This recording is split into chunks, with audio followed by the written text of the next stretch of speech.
everyone, my name is Christian from Global Reach, and today we're talking about key events in Google Analytics 4 and what this new metric means.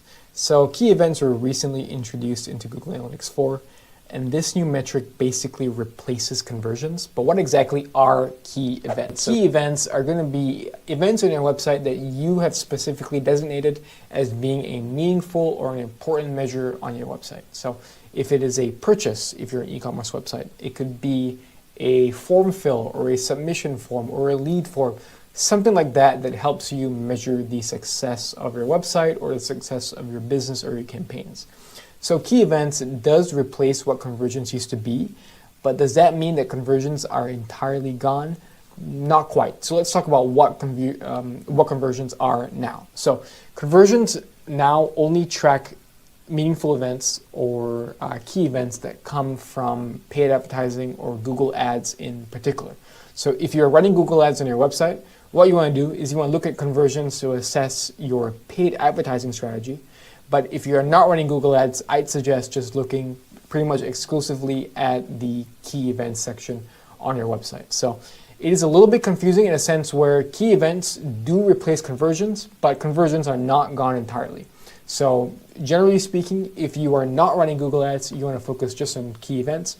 If you are running Google Ads, you want to focus on key events and conversions. So let's talk about where you can find key events in Google Analytics 4 and how you can configure them and make sure that they are set up properly. Okay, so welcome to the Google Analytics 4 interface. This is what your front page should look like. What I'm going to do is I'm going to show you where to find the key event section. So the key event section is basically where the conversion section used to be.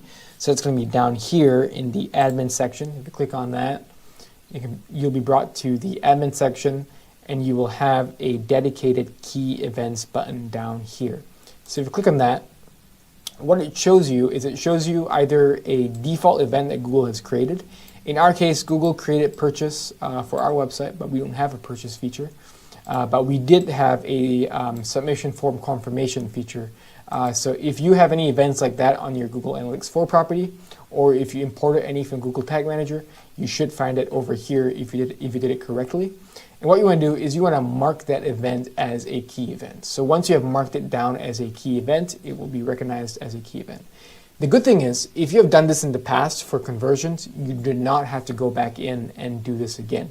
Google has pretty much mostly taken care of that. But just so you know where the key event section is, it is always recommended that you go back in and make sure that it is all set up properly. So now let's talk about finding that metric in your report. So if you want to look at the number of key events associated with a web page or a user or something like that, what you want to do is you want to go up to reports. And you want to go to where you would usually go. So let's say you want to go to the pages and screens report to look at your analytics by page. You want to go into engagement and look at pages and screens. And over here, you will find that you have all of your pages and you have your normal metrics, but you also now have key events. So this tells you the pages that have the most key events on them.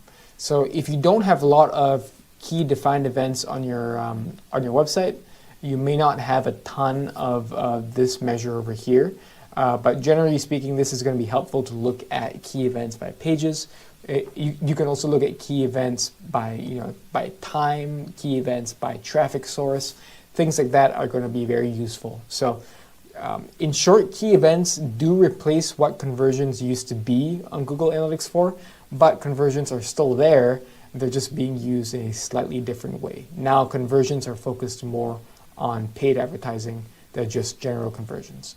So that is what you need to know about key events. Thanks a ton for watching, and feel free to check out any other tutorials on our website or on YouTube.